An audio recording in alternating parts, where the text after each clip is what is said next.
আসসালামু আলাইকুম সবাইকে।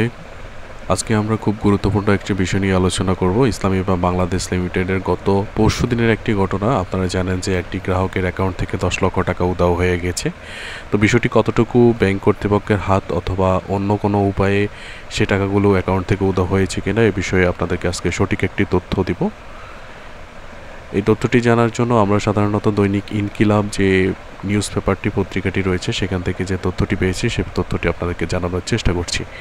আর ইতিমধ্যে দেখতে পাচ্ছি যে এই অ্যাকাউন্ট থেকে 10 লক্ষ টাকা উধাও হওয়ার পর পরবর্তী সময় কিন্তু গ্রাহকদের মধ্যে এক ধরনের উদ্বিগ্ন তৈরি হয়েছে এবং তারা ইতিমধ্যে ব্যাংকের বিভিন্ন অফিসারদেরকে যে জবাবদিহিতার কাঠগড়ায় দাঁড় করিয়েছে। তো বিষয়টি আসলে বিস্তারিত জানার জন্য আপনারা অবশ্যই আমাদের সাথে থাকবেন।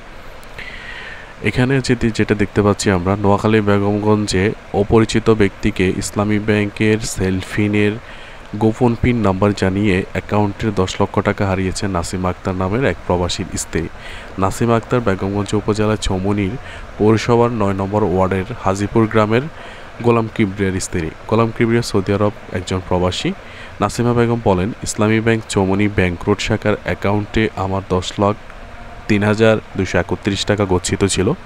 আমি সেলফিনের অ্যাপের মাধ্যমে অ্যাকাউন্টটি পরিচালনা করি। গত 5 মে দুপুরে একটি অপরিচিত নাম্বার থেকে ফোন করে ইসলামী ব্যাংকের কর্মকর্তা পরিচয় দিয়ে অ্যাকাউন্ট বন্ধ আছে বলে জানানো হয়। অ্যাকাউন্টটি খোলার জন্য মোবাইলে আসা পিন নাম্বার জানতে চান। সরল বিশ্বাসে তা বলার পর আমার সেলফোনের নিয়ন্ত্রণ নিয়ে 1 লাখ টাকা করে 10টি স্থানান্তরের মাধ্যমে 9,99,000 টাকা তারা তুলে নিয়ে যায়। তাহলে বুঝতে পেরেছেন যে বিষয়টি কোন জায়গায়।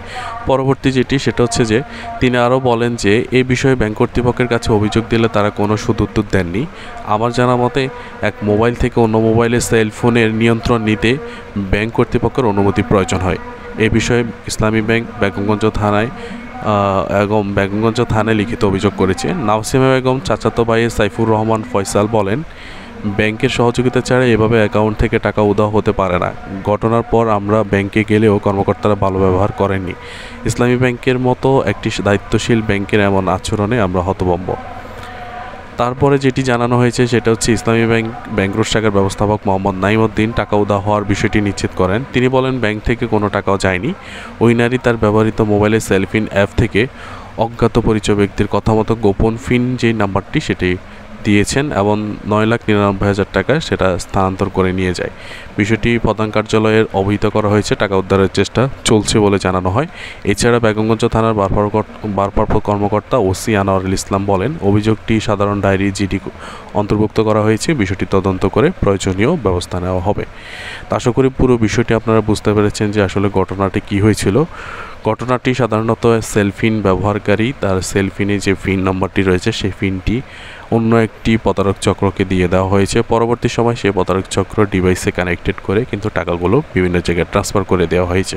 তো এই বিষয়ে আপনারা অবশ্যই সাবধানে থাকবেন। যারা সেলফিন বা ইন্টারনেট ব্যাংকিংগুলো ব্যবহার করেন তারা এই বিষয়টি থেকে একটি শিক্ষা নিতে পারেন, কারণ এই ক্ষেত্রে কিন্তু ব্যাংক কর্তৃপক্ষের কিছুই করার নেই, যেহেতু আপনাদেরকে হাতে আপনাদের নিজস্ব অনুমতি রেখে কিন্তু আপনাদেরকে এই ধরনের একটি সার্ভিস প্রদান করে থাকে। সবাইকে অসংখ্য ধন্যবাদ জানিয়ে বিদায় নিচ্ছি। আসসালামু আলাইকুম ওয়া রাহমাতুল্লাহ।